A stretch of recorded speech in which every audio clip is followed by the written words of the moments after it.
Fans, next time you need tickets to a game or concert, head to StubHub and discover why millions of fans make it their go-to site for finding great seats, even on the day of the event and even if it's sold out. The only question is, where do you want to sit? StubHub!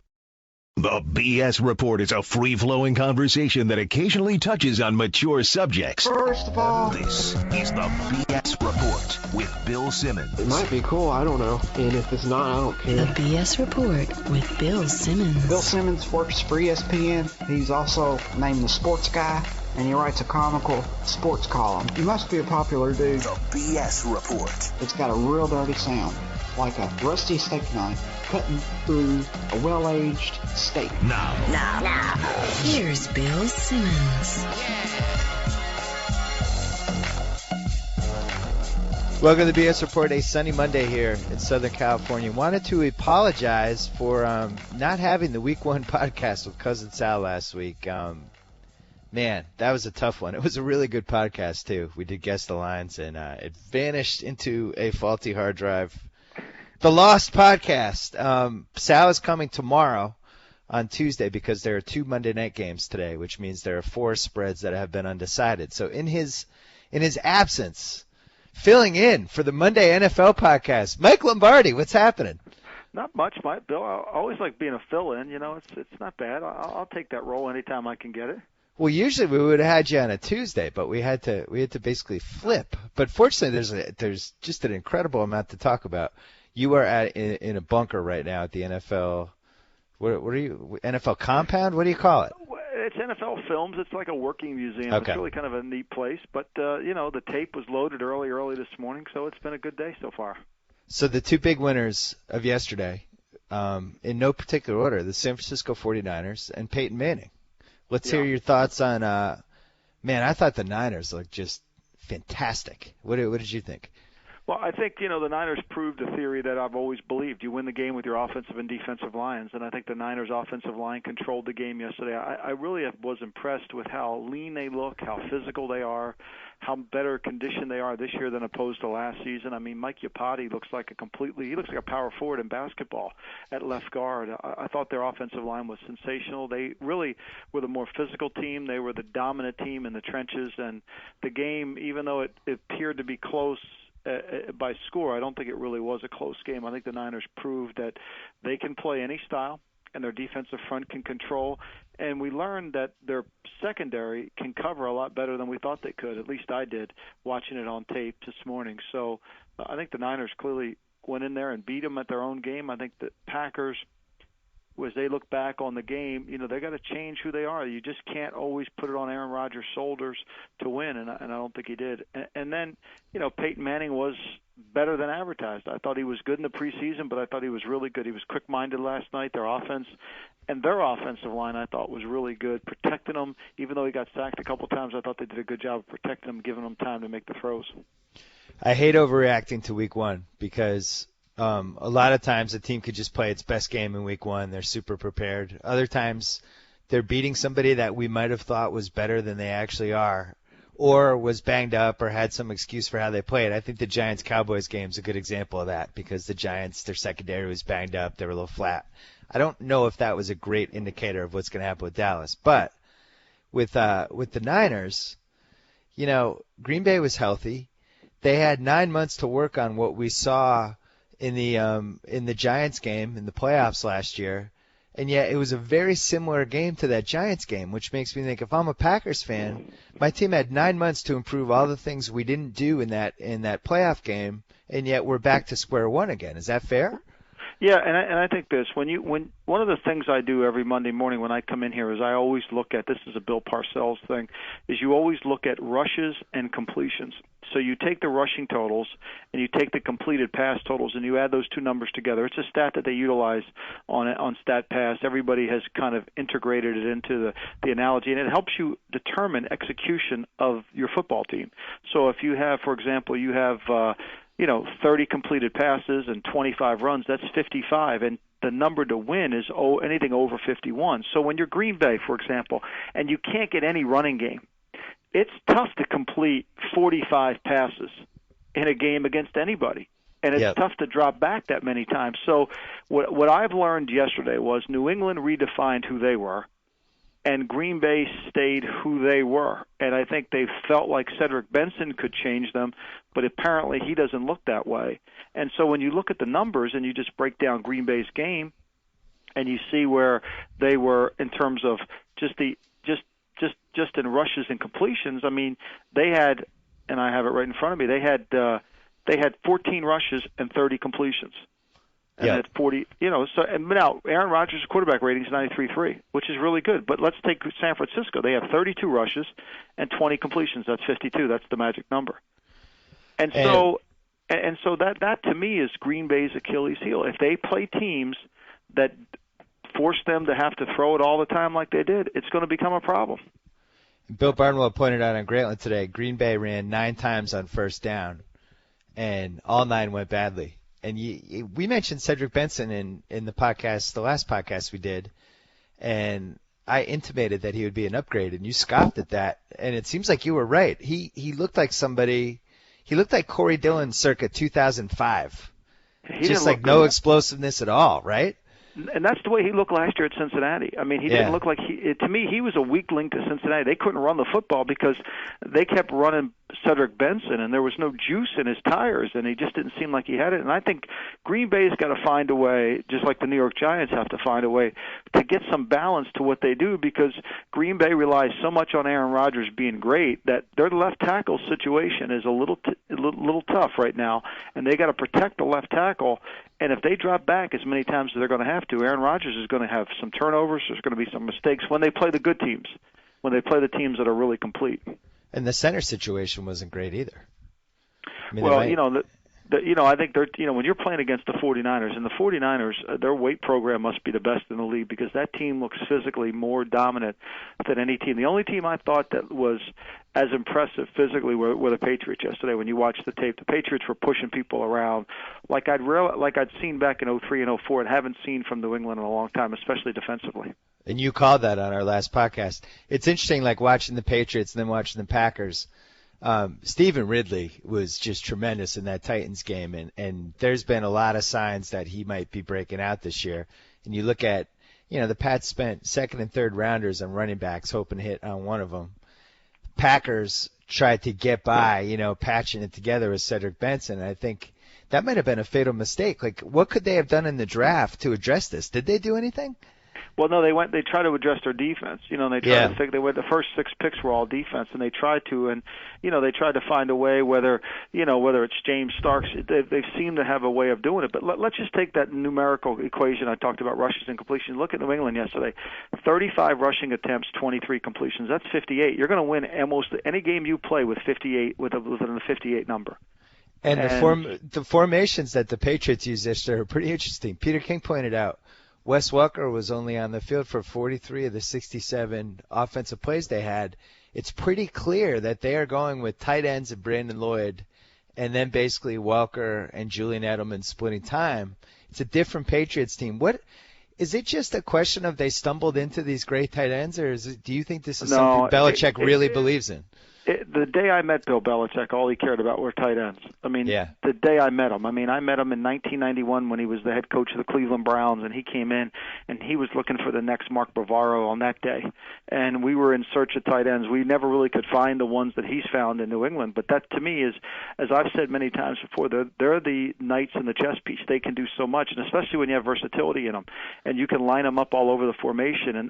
And people might take this the wrong way. Welker's not being phased out. The offense is changing because in Belichick's mind, you can't run the same things this year that you did last year, because teams do a good job of studying and preparing for you, and so they take away what you do. So you have to redefine yourself.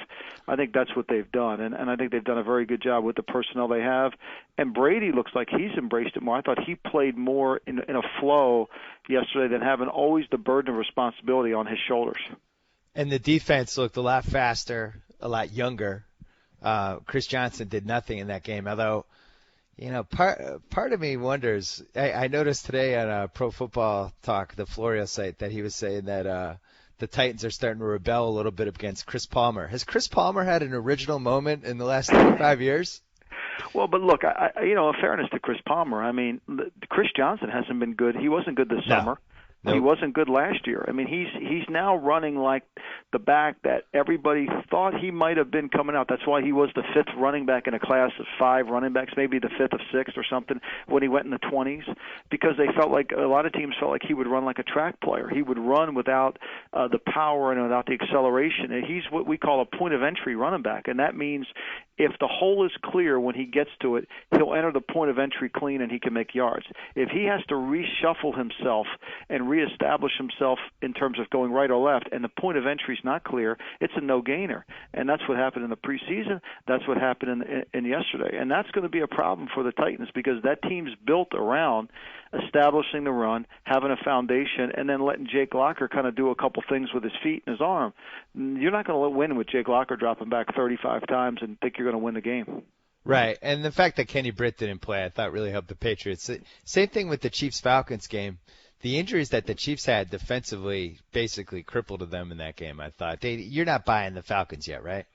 No, I mean, I think it's a nice win for the Falcons, but I think the Chiefs were hampered by their, when you don't have your best player and a couple guys are hurt, I think it was a game that got out of hand quickly. But I give the Falcons credit for winning. I mean, you could see the Falcons are going to be much more improved offensively, but there was a point in that game where I wasn't sure how good they were going to be on defense, and they got control of the game. But I think first week games are hard to put a stamp one way or the other on a team. The one thing we did learn from that game is all of the Julio Jones fantasy hype seems like it might have not even been enough hype, because to me it looked like the two receivers that stood out yesterday, even though Calvin Johnson didn't have a great game, he always stands out. And now it seems like Jones physically is moving toward that level where he just jumps off the TV. You agree with that? Yeah. I mean, Julio Jones, and when you see him in person, he's even more striking.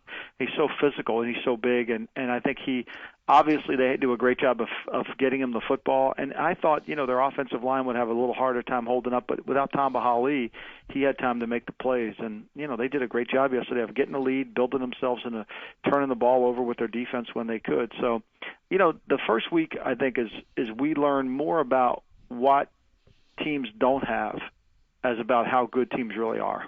And there's some teams that you could just watch yesterday and say, you know what, they're not going to be very good this year. Yeah, that's true. There was a handful of those teams. I feel like we might have to eat some crow on the Julio Jones trade. Well, look, I mean, here was my point. Both of us didn't like it. I still don't like it. I mean, I think he's a great player, but they have other problems. Now, to me, it's when have they fixed those other problems? I think that remains to be. I mean, they got a great player. At least they traded away to get a good player, so that's a good thing. But I think they need more than just Julio Jones, and I think that's going to be proven over the test of time as we see when they play against the better teams. But winning on the road, anytime Atlanta can get a road win, you got to think now, because they're going to be 7-1, 6-2 at home at the worst. So now you know that their win total is going to get to 9 or 10, and that was a huge win for them because they need these NFC teams are going to be so clustered together. They need as many road wins as they can against teams that they think they can beat. And the two individuals that were the big winners yesterday were Peyton Manning and Robert Griffin, and yet they were both playing teams that might not be nearly as good as we thought they were going to be. In your opinion, what performance was more alarming, Pittsburgh or New Orleans? I thought New Orleans was really alarming. I thought that defensively they would be better with Spagnuolo, but I think defensively they when Mike Shanahan proved that with a lot of time to prepare, he knew how to attack him, and he attacked him really well, and RG3 played like he's been playing for 10 years. And they got the lead, which they had to do quickly. They took risk with the ball early. They went for it on a fourth down play early in the game. I think they played that game smartly, and their defense played which we thought they were capable of playing, which is always the concern for me. Their defense played to the level where they didn't let the game slip away from them. I thought their defense played really well. I think if you're a Saints fan, I think you have to be worried when you get beat at home and your defense doesn't dominate at home. It's going to be you're going to wonder how you're going to play on the road. The other thing I was surprised by, the Redskins were a little banged up in their secondary. That's why I switched my pick last minute. I took the Saints because I was like, man, if the Redskins are banged up in the secondary, Breeze is going to just put up 40 easy. And yet, watching that game, I really thought that their defense, I don't want to say blanketed the Saints, but it was a really, really impressive performance. How did that make sense? Well, I mean, they have great edge pressure, and one thing you can do with Arapaho and and Kerrigan is when you come off the edge like that, what they do, and especially against the Saints. I mean, Bushrod's a good left tackle, but their right tackle is someone you can beat, and you can get some pressure, and you can make the Saints have to play catch up, which typically the Saints are a front running team. They like to play from the lead, and the Redskins beat them at their own game yesterday. I thought it was really a great win for the Redskins. I mean, to me, it's a great confidence win when you can go into the Superdome and you can play like that on opening day with a rookie quarterback. That's pretty impressive. And look, football, especially on the first weekend of the season, it is a game of adjustments. The first drive is going to tell you what the game plan is, and the good coaches know how to adjust their game plan to how it's going to take it away, regardless of what you've done over the summer. And I think that's what the Redskins did a great job of on Sunday. All right, well, if the Saints fans, I think, should be really, really worried, and we might learn over these next 6 weeks that coaching matters even more than we thought it did. And that's really what I was trying to say with the adjustment factor of the game, because I think, you can say we're not going to miss Sean Payton, but there's a reason he's making $7 million a year, and it happens usually on game day. Yeah, I wrote this on Friday. We can't spend the last 5-6 years touting Sean Payton every chance we get, and then he disappears for a year, and then say it's not going to matter. It's got to be one or the other. There's a reason he's making the money, and it's because he's very good at adjustments. He's very good at handling things in game situations. And it's one thing. Aaron Cromer's. It's not an easy job to take over, because you can't really. Less is more when you're in Aaron Cromer's situation, but perhaps you need more. Let's segue to somebody who's not very good at making adjustments, never has been, and really his team submitted one of the all-time classic performances of the era that it almost was a Groundhog Day performance. Andy Reid's Philadelphia Eagles. Everything was there except for the Michael Vick pick with 2 minutes to go to lose the game. Somehow they won. It happened. L.J. Fort just dropped it. It was there. You're right. You're right. L.J. Fort just dropped it. It was sitting right there, and they just couldn't make the play. I mean, and that's really that's the reality of it all. I mean, there's no way they could have done it. They had 450. It's a classic Philadelphia game. We'll move the ball up and down the field. We'll throw it all over the place, and we'll turn it over to you 5 times, and you should probably win the game. And look, Cleveland should have won the game if Brandon Whedon could at least find the strike zone. I mean, within any semblance of a strike zone, the Browns should win the game if L.J. Fort makes the catch. The Eagles scored 14 points in the final minute of each half. Right. They scored 7 in the first half, 7 in the second half, and that was enough to win the game after they basically slogged their way through it. I mean, to me, the Eagles have shown no changing of who they are. I think the reality for Eagle fans is Michael Vick isn't. I didn't make him a blue chip or a red chip, and he's not, and he's not even close to being either. And hasn't won a playoff game in 8 years, which seems relevant. The amazing thing about that game, we've seen Andy Reid do this before. But yesterday especially, it seemed like every time they gave the ball to LaShawn McCoy, he was going to run for 20 yards. And he froze out his own running back. It was almost like watching a basketball coach be like, oh, I got a red-hot shooter? No, let's go inside. Let's go to other guys. I think what was happening was, I think the receivers were complaining because they were doing such a bad job blocking that, if they would have just blocked and helped LaShawn McCoy a little bit on the perimeter, he might have had 300 yards rushing. I mean, he was about 2 blocks away each time. If a receiver would have just gotten in front of somebody, it could have been a huge game for LaShawn McCoy. But look, this Eagle team is going to give you ample opportunity to go in there and make plays against them. And their offensive line, I mean, Todd Herman's at right tackle didn't play particularly well. Danny Watkins, their right guard, really struggled inside. So there's some concerns about Philadelphia. And I picked them to win the East because I wanted to get the free Dunkin' Donuts coffee. And this morning, my man wasn't happy in there. He wasn't happy at all? He wasn't happy at all with Andy's performance yesterday at all. I think most of Philadelphia is a little worried. I think they're a little worried about this direction of this football team.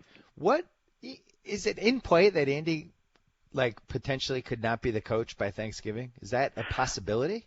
I don't think so. I think the one thing they've always done a good job with is rallying. Usually the Eagles play better when their backs are up against the wall. When they're the front runners and they come out and they're supposed to win by 4 touchdowns, usually get a game like they played in Cleveland. I mean, that game should not have been close at all, especially with the way the Browns quarterback was playing. I mean, the Browns had 210 yards, and this is the classic 210-yard gain. They got 45 of them on the last 30 seconds of the first half. So that shows you how bad the Browns' offense were when the Eagles decided just to play man-to-man, straight man-to-man, and jam the Browns' receivers. There was no one to throw the football to. And at one point, Brandon Whedon, I remember they showed his stats at one point, and he was 9 for 28 with 3 picks. and the Browns were trailing by a point. And I was like, are you kidding me? This is impossible. Only Andy could be absurd more by someone else's mistake is when Pat Shurmur didn't go for two at 15 when he's up 15 to 10. I mean, really, did the room go berserk in there? I mean, I was going nuts. Here's the problem though. There are 14 minutes left, and he had a quarterback who might have been the worst quarterback in the last 5 years on opening day. So there's no way they were going to throw with them on that game. So if you're the Eagles, you know they're running, right? I feel like they wouldn't have gotten it. Well, it was almost like, what were the odds of them getting it? 10%? Well, yeah, but then there was a drive in the third quarter where they blow a timeout because they can't get the play in time, and then they challenge the ruling on the field on the ball that gets hit by the punter, by the guy, which you could clearly see. So he loses 2 timeouts there. Now he comes out in the second half, and now with time, he's got time. He's got the best field goal, one of the best field goal kickers in the league. If he can just get a drive going, and Whedon throws it out of the end zone for an interception. I mean, he didn't misthrow the receiver on that throw. I mean, he could have easily missed through the defender. It was so bad. I don't know. Listen, 99% of the time, I would make fun of the coach relentlessly for not going for 2. It's just a basic layup of a play. But you have Michael Vick just taking a dump on the field on one end, and then you have the Cleveland's inept quarterback on the other end. Like, I really feel like he probably thought he could win if he was up 6. Well, you could have put a trick play in. I mean, everybody has a 2-point play. True. That's a fair point. I'll give you that one. Which clearly says they didn't have a trick. Everybody has a 2-point play, and sometimes you got to use your 2-point play out in the middle of the field on a 4th down call. But you got to have something that you've practiced, you've executed. I mean, but the Browns fans will think, the Browns mismanaged the game at the end of the first half. Did. At the end of the first half, before the Eagles scored, the Browns had 3rd and 2. Andy was using his timeouts to get the ball back, and they threw an incomplete pass on 3rd and 2, which would have been the 3rd timeout had they run it. And they punted the ball back, and 2 plays later, they're down 10-3. I don't mean to throw water on the Jets fans today because the Jets were fantastic yesterday, but I think we finally have an answer to the whole Ryan Fitzpatrick cracked ribs excuse that the Bills were using for the last 10 games of last year. His ribs are healthy this year, and it was exactly the same Ryan Fitzpatrick performance. So now what for the Bills? I think that, look, as I said last week, things are never as bad as they appear in the preseason, and things are never as good as they are on opening day. So there's a dramatic difference. I mean, I remember playing in Cleveland one year. We beat Pittsburgh 51-3 on opening day, and then 6 weeks later we lost to them. We beat them in Pittsburgh, and then we lost to them later in the season. So it's never as high, but I think there's a couple concerns here. I mean, look, Buffalo's this defensive line that they've paid a lot of money for pitched a shutout yesterday. I mean, they didn't do anything. I mean, Austin Howard, the rookie, the free agent right tackle, played well against Mario Williams. I mean, Mario Williams is made a lot of money in his career without ever really being a pressure guy. He's always been a sacker. And so sackers don't take over games. And, I mean, pressure guys take over games, sackers don't. And I think you saw it there. Mark Anderson was, I mean, who's better, Chandler Jones or Mark Anderson? I think we found that out yesterday. And you know how we have the 4 TV setup. We had the Bills, gave them a nice spot. Bills-Jets, bottom right TV, prime spot, basically the number two spot. And it was 21-0. And 21-0, you just knew. It was one of those games where you watch it like, all right, this is – and actually the Packers-Niners were a little like that too. Once Akers made that 63-yard field goal, that game was over. Yeah, and I said to my son, we were watching it once it went to 21-0 against the Jets, I said to my son, the Jets could go against air and Buffalo couldn't score 21 points. I mean, there's just no way that the Buffalo, when the game was competitive. Now I know they scored, but sometimes the game's not competitive when you're scoring, and clearly you knew Buffalo wasn't going to overcome it. And I never got the sense that Green Bay was ever going to get in rhythm. I thought Green Bay was out physical from the time they started that game until the game was over. And I'm reading the comments today about how the Packers feel like they beat themselves. I think if you watch the tape closely, I think San Francisco punched them in the mouth, and that was the end of that. San Francisco was much faster, and they just I thought they were tremendous. And I hate overreacting with Week 1, but it looks like a better Niners team than last year. We might have really underestimated. I even mentioned this in Friday's column, and I didn't go with it all the way. We might have underestimated just 9 months of Jim Harbaugh in the off season versus 7 weeks before the lockout last year, right? Oh, or after the lockout.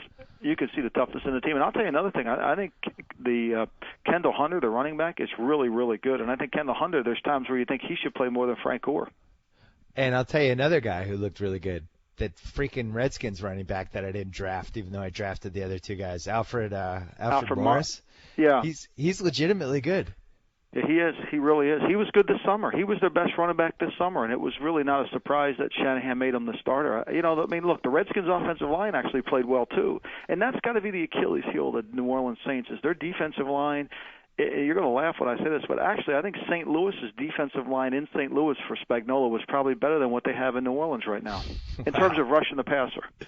Speaking of defensive lines, the Bears looked really good yesterday, and it was hard to tell whether they looked really good because they're really good or because the Colts can't block anybody. Andrew Luck was running for his life. That Peppers, it was almost like Little League where the team went up 10 runs. They took Peppers out because poor Luck was running for his life. Are the Bears that good or are the Colts that bad? I really thought the Colts could manufacture some point. I thought the Colts could have actually pulled an upset there. I thought, first game scheme, I thought I was disappointed with, and then I realized how bad they were in terms of their talent level when I was watching the game, and I'm cursing myself saying, they stink in terms of talent. How could you have gone with them? And you get caught up in the opening day and the emotion, and I think this Colt team is almost has an expansion feel to it in the sense that there's a lot of guys in there that aren't going to be there 2 years from now. Yeah, I'm kicking myself because I wanted to pick a rookie QB to make the playoffs, and it looks like I just picked the wrong one. I picked Luck, and I think it's going to be Griffin. The Colts had everything right going that game too because they got the pick six. They're up 7-0, and it really seemed like, oh man, this is going to be great for them. And then Luck just couldn't even get a free second to throw a pass. He's going to get. It's going to be lucky if he stays healthy the whole year. It really is because he's going to get a lot of hit. And look, when they lost Freeney midway through the game, that became a problem too. The big winner is Peyton Manning, who really they could have just kept. He'd be screwed. He'd be on a terrible team. Yeah, he would not have been able to stay healthy in that team there. There's no way. That offensive line, is being kind would be a work in progress. The other thing that jumped out at me in that Bears game, and maybe this is just the Colts defense or I don't know, but Cutler went to Brandon Marshall relentlessly, and Brandon Marshall was open most of the time. Sometimes he wasn't really open. It didn't matter. Cutler threw it to him anyway. Could we see just a monster Brandon Marshall here? It feels like we're going to. Yeah, and I think people are going to play up to that too. I think you're going to have to double Marshall in sense because Cutler wants to get him the football, but boy, Cutler can. Some of the throws he made. I think that first touchdown pass where he threw it. I still can't. I said to my son, I don't even know where he's throwing this to it, and the guy caught a touchdown pass. It was remarkable how he fit it in there in this really small window, and that's what Cutler does. And when you curse him for the interception, remind yourself to be thankful for some of the plays that he makes that could have easily been interceptions that he turns around. Right. Lions didn't look good. Was that a case of the Lions not being that good or a case of the Rams being a little bit better than we thought?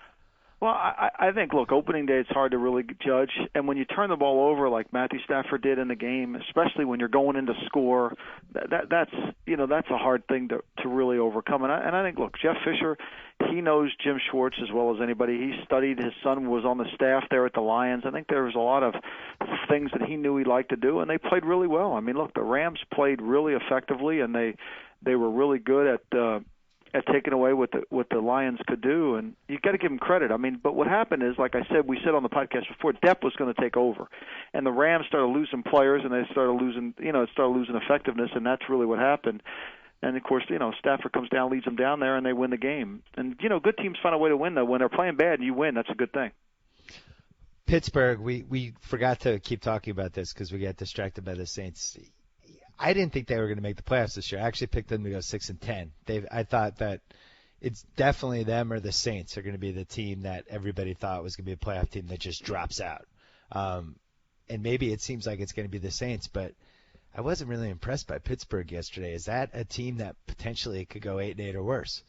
Well, I thought their offensive line would be a lot better than it was. They lose Gilbert in the game. All of a sudden, now things are falling apart. They counted on Mike Adams to be a good player. They drafted him in the second round. He's not. De Castro's not there. All of a sudden, this offensive line that I thought was going to be much improved ends up looking to be the weakness of the team once again. Can they beat Baltimore with that offensive line? I don't think they can. And if they can't generate the pass rush like they couldn't really last night, I think you saw that Denver could exploit them on the outside, which they did.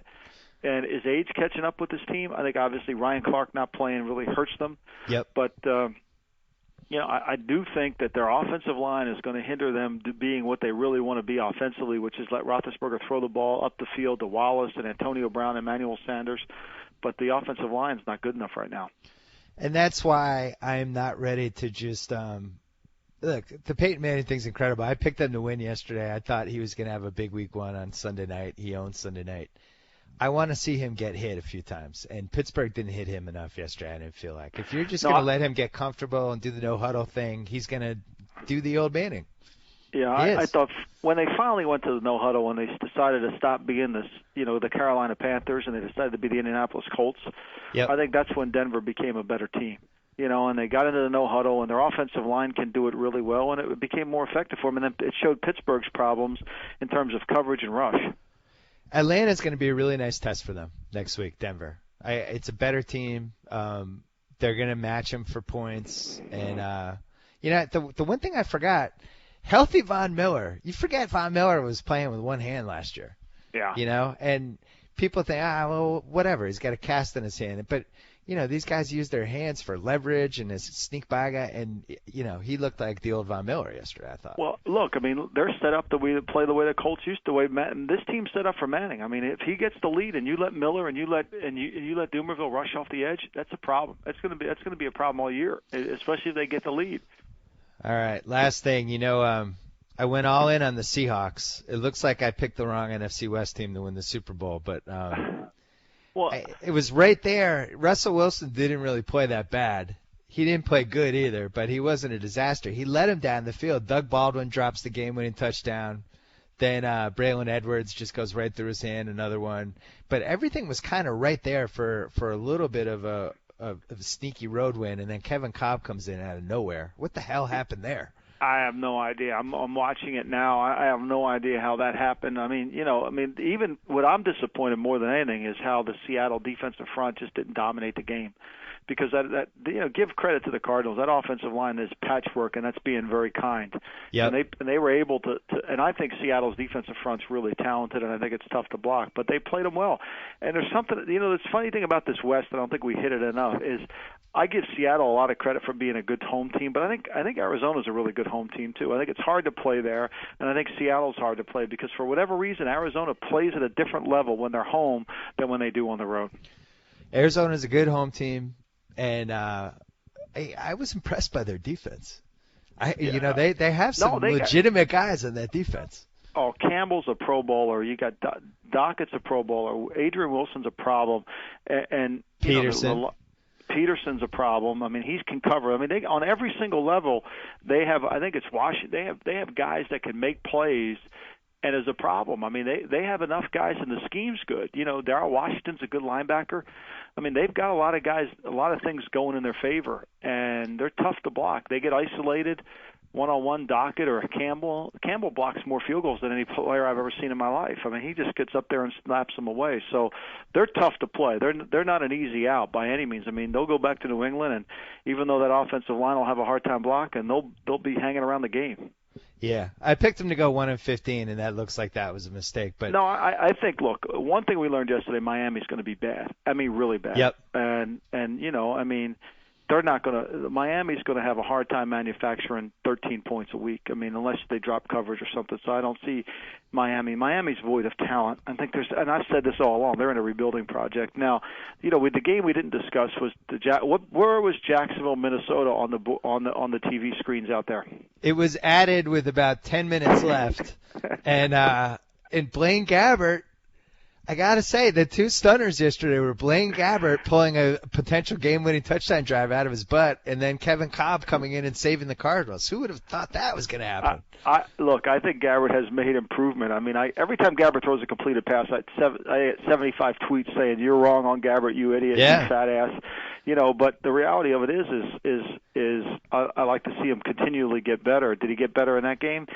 I don't know. That's the deep throw that he made. I've never quite seen a back shoulder 9 route like that up the field, but it worked. Yeah. I don't know if it was a mistake or what. I've never seen it, but it worked, and give him credit. I mean, look, he showed, that the one thing the Malarkey's done a good job of, I give him complete credit, is they've managed the situation well. They know what he can do, they know what he can't do, and they're working around it. And I think they become a much better team that way. Can they do this against the Houston Texans? Can they do this against the better teams in the league? I don't know. Minnesota's not a very good team. I think whoever won that game, my conclusion from watching it was neither team's very good. And Peterson looked about 25% better than I thought he was going to look. Yeah, that was my other takeaway. Yeah, I mean, and Minnesota. I mean, and look, Christian Ponder had a good day. Now, is Jacksonville? I think Jacksonville had one of the worst pass defense in the summer this year.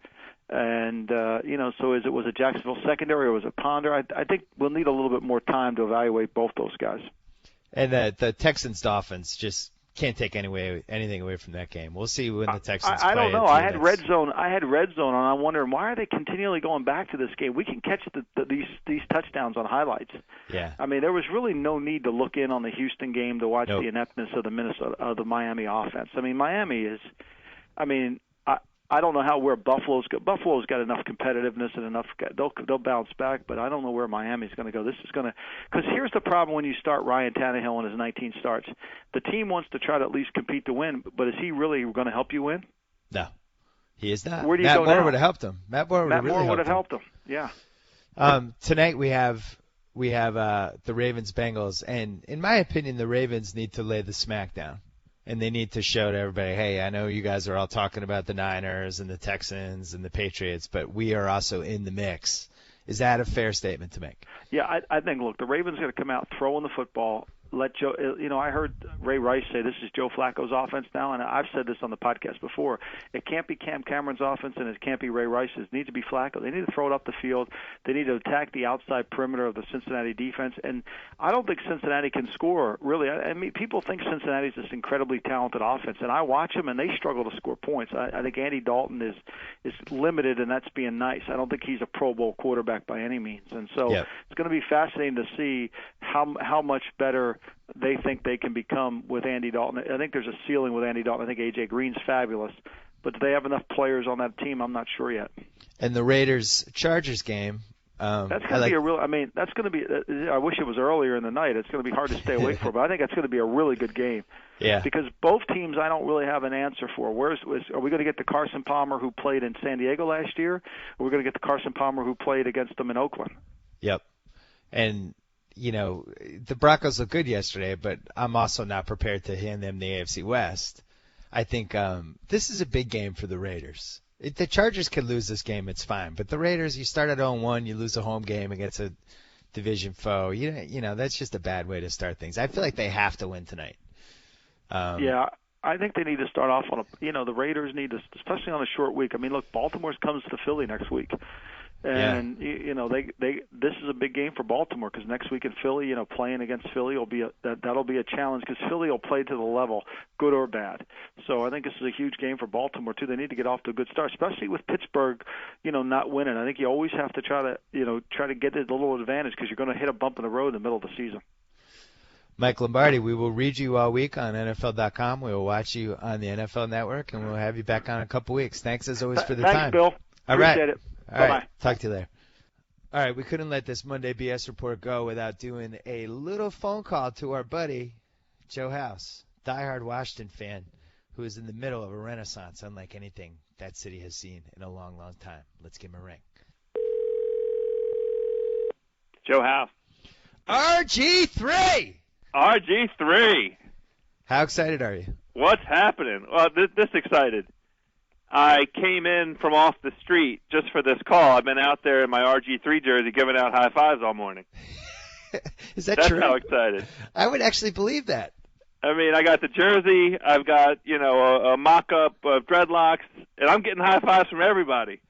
Are you going to stand on a table at a diner like Vince Vaughn and Swingers and scream, "My baby's all grown up" about Daniel Snyder, or no? As soon as we go 3-0. Okay. I'm not going to do it after 1-0. 3-0, though, look out. It's got to be the first time he's ever kind of walked around with his chest puffed out about this Redskins team in like 10 years, though. No, I mean, they made the playoffs 4 years ago, 5 years ago. I know, but this is different. This is like he basically moved all the chips to the middle of the table here on RG3. He mortgaged the future. That's he built right. the team behind him. Like this could not have gone better for him. So far, so good. He's very exciting.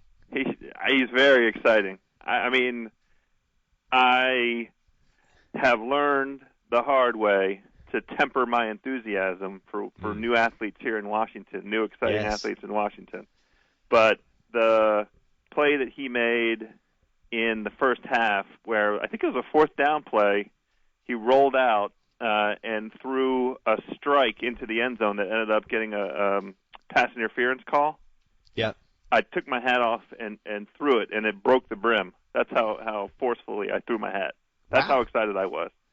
It was a hat breaker. I'll tell you this much, and Cam Newton was like this last year, but, when you have the 4 TVs going, your eyes tend to gravitate toward different things who stand out. And it was hard not to watch that TV when Griffin was on the field. Yeah, it's a good thing for the Redskins. One of the things that I have not done yet that I'm going to relish doing today is looking at some of the national stories and listen to some more of the talking heads have to say, because, it's going to be all glowing reviews, right?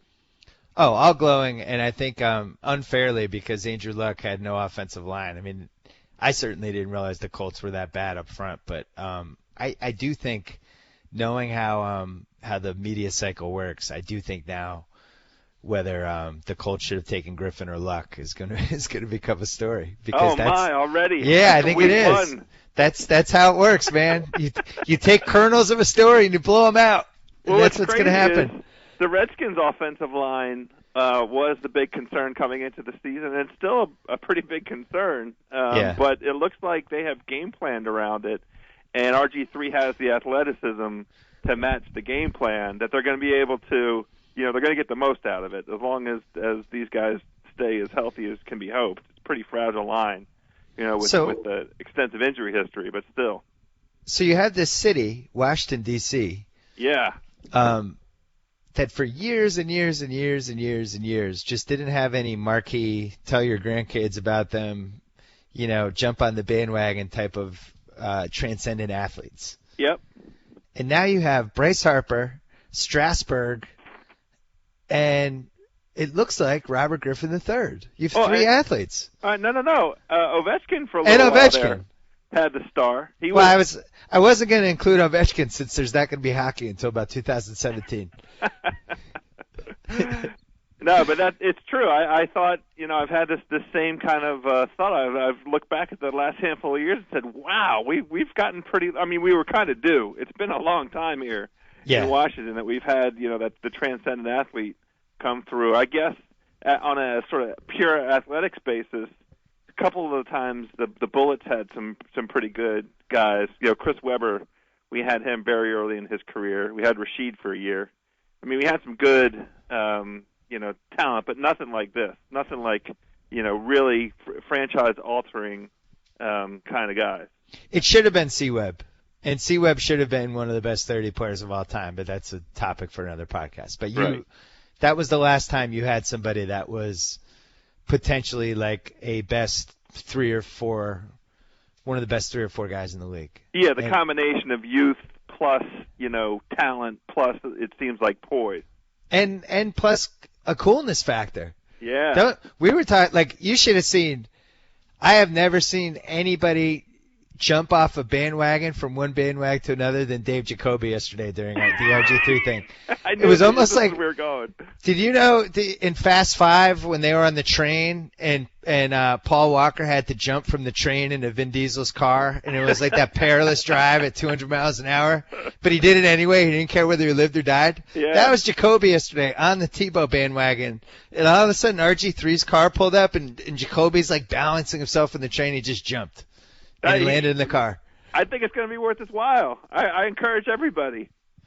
It's pretty exciting. Jump on the RG3 train. We were trying to remember the last guy who had hair like RG3 as a starting quarterback who was good, if that's ever happened before. And then there was one year where McNabb had cornrows. Did Cordell Stewart ever have hair like that? I don't think he did.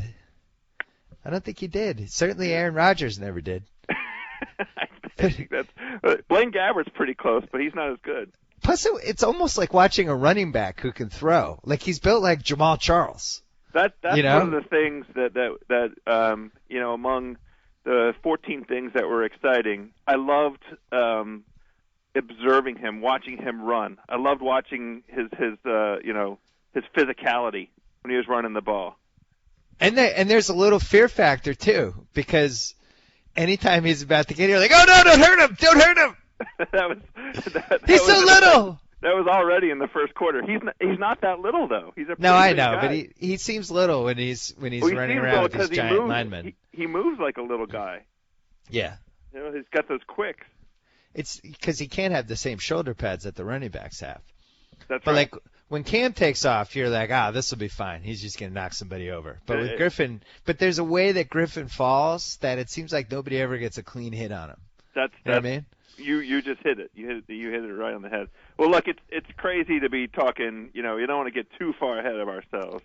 Look, it's exciting. You have a franchise player. Who was the last Redskins franchise player? John Riggins. Is that true? I don't know. John Riggins? Who else would you say? I guess that one crazy Mark Rippon year. Yeah, I mean, he was a franchise player for 1 year. He sold his soul to the devil, and now he has to spend his eternity in hell. No, he's a great golfer. He's always playing in that celebrity golf tournament. He's in the top 3 every year. Something funky happened last year, and somebody was sacrificed or something weird happened. Because that was the only year of his career that Mark Rippon could complete 50-yard passes, on a dart. Well, I don't know if they were testing for PEDs at that point in time, but he might have been a good candidate for that. Yeah, let's retroactively go back and test his 1992 urine. I remember riding it early. That was one of my first great gambling runs. I was in on the Mark Rippon thing. Oh, the Skins were great that year. They were awesome. They covered every week. They were dominant. Yeah, but other than that, I can't even remember. I guess like when McNabb showed up, when McNabb went in and beat Philly in Philly, it was the false illusion of a franchise player for about a week. I mean, we've had a lot of false starts with guys over the years. LeVar Arrington was supposed to be perhaps, a defensive anchor that the defense was going to build around for 15 years. Could you say Clinton Portis was a franchise Clinton Portis player? was great. That trade of Champ Bailey for Clinton Portis was a rare NFL trade where both sides got a pretty good deal. I mean, the Redskins made the playoffs twice with Clinton Portis. I think Denver would do that one. They would run that one back. You think? Yeah. I think they got a draft pick too. Did they? I don't remember the terms of it, but we got a lot of value out of Clinton Portis here. So you're looking pretty good in the NFC East. You have a Philly team that was just borderline atrocious in that Cleveland game and somehow still won. Yep. You have a Giants team that just mailed in the opening night game. Total mail-in. It was a very Giants performance. Put a stamp on it. That's the Giants. And then the Cowboys are the Cowboys. Yeah.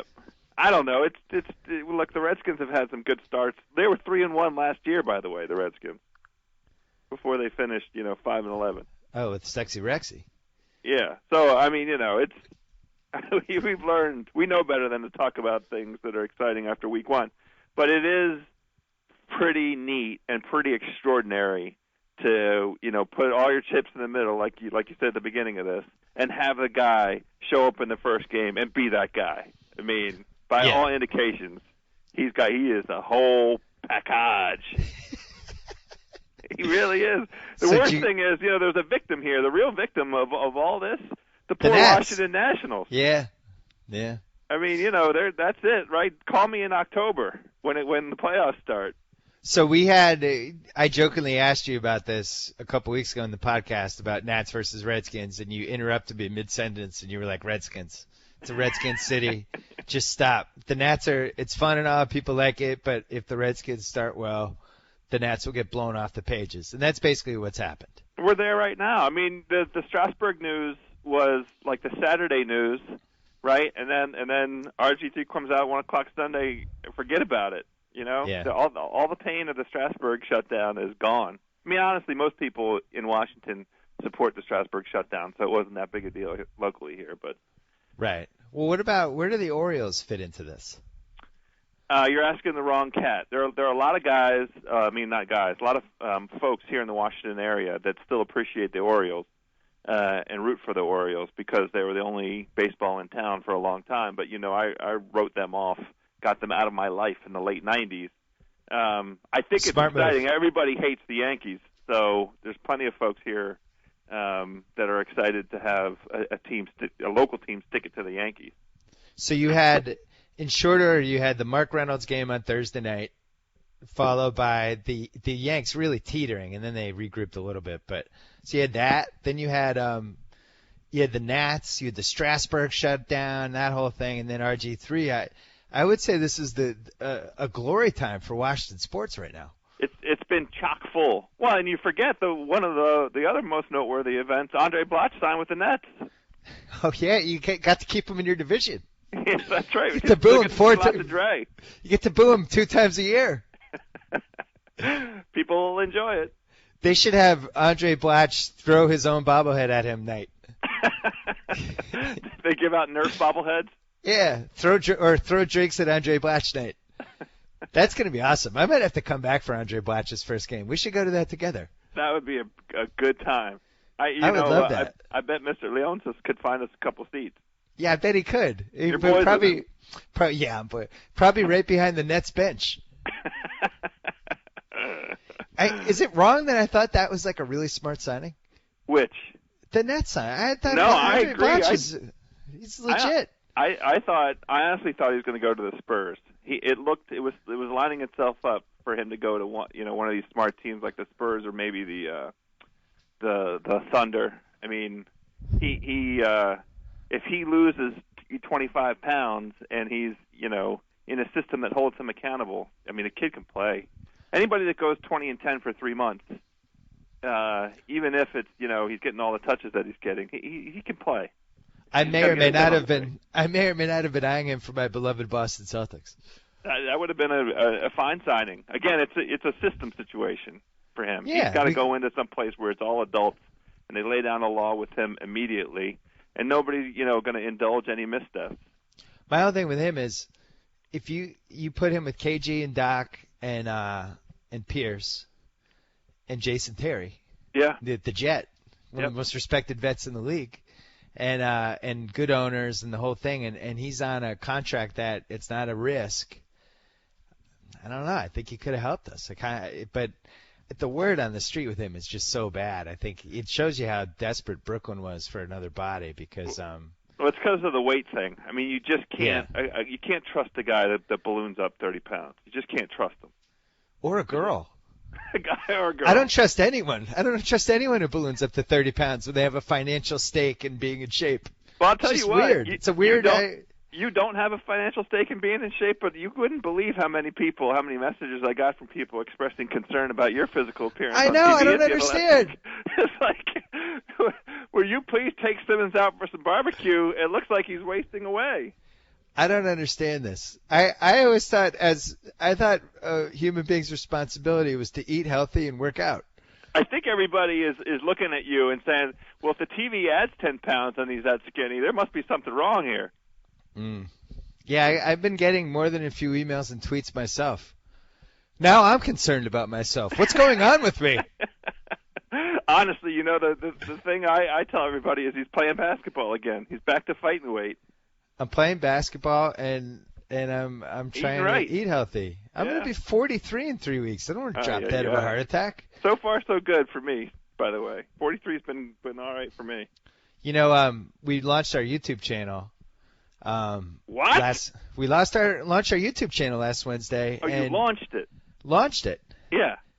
And we've been saving something that we shot with you. We shot a couple things with you, but we drove to Las Vegas. Yeah. And we filmed a Joe House eating performance that is really something to behold. I'm really excited about it.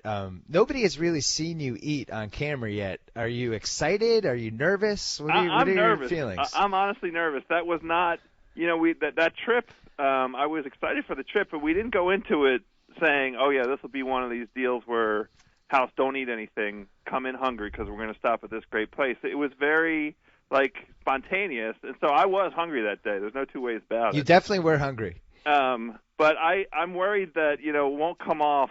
My true prowess in this area is going to be undersold. That's what I'm concerned about. Listen, as a spur of the moment eating performance, I don't think anybody in America is going to be disappointed, and frankly, nobody in the world. That's good. But I would beg to differ that you weren't hungry, because you were doing the thing that you do when you get hungry, when you just start calling out fast food from a mile and a half away. I definitely develop was hungry, 2010 vision. You I develop didn't 2010 prepare vision. for it. I know. What I'm saying is, it wasn't like a planned thing. Like we're going to have a planned stop where you go do an eating performance. It wasn't like that kind of build-up. I just was hungry. It was a day. Yeah. I traveled the night before, and I woke up hungry, and then I knew we were going to be traveling. So I'll just wait till we go on the road. So I was hungry by the time we stopped.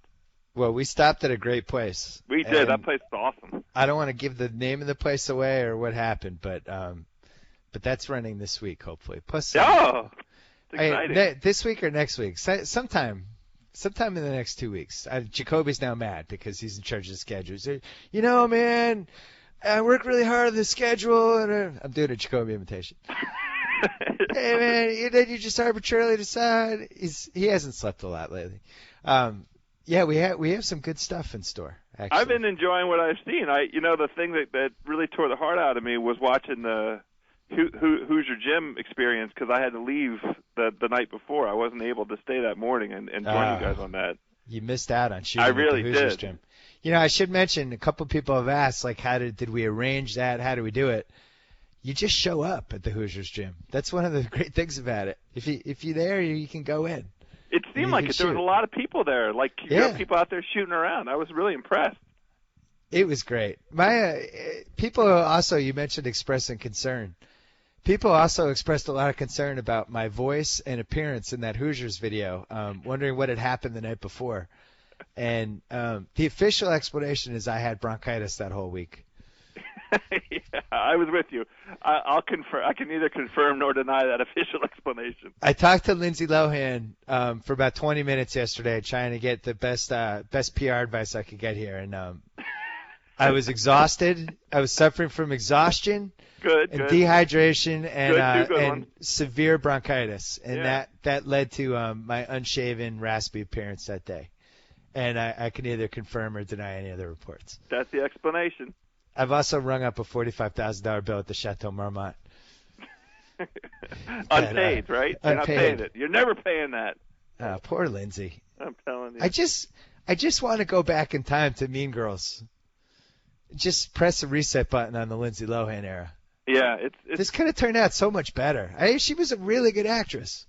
I still think that there is a chance for a revitalized career with her. At some point, I just feel like something's going to click.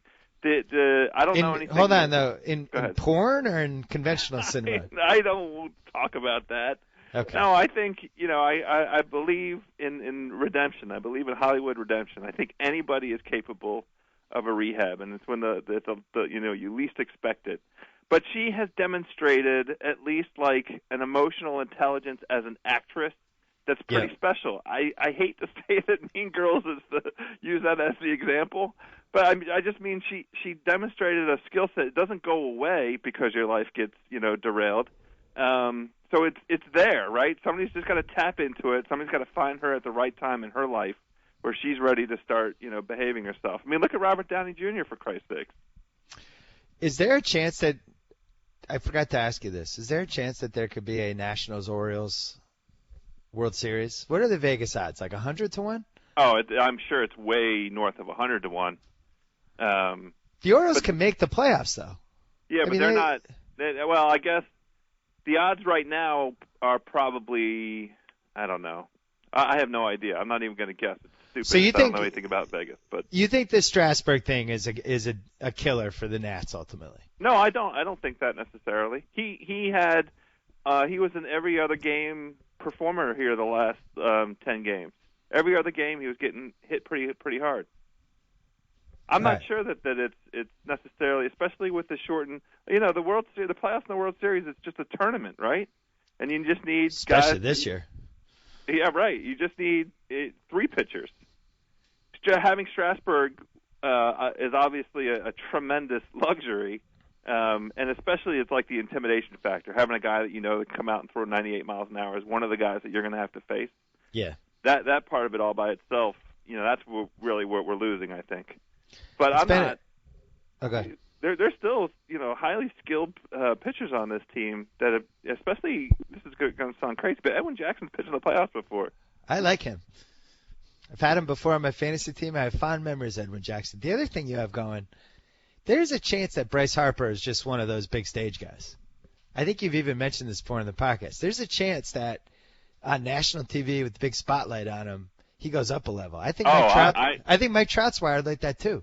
I know that I'm going to hear a lot of garbage in response to this, but he reminds me in that very specific kind of skill of Jeter. Ooh.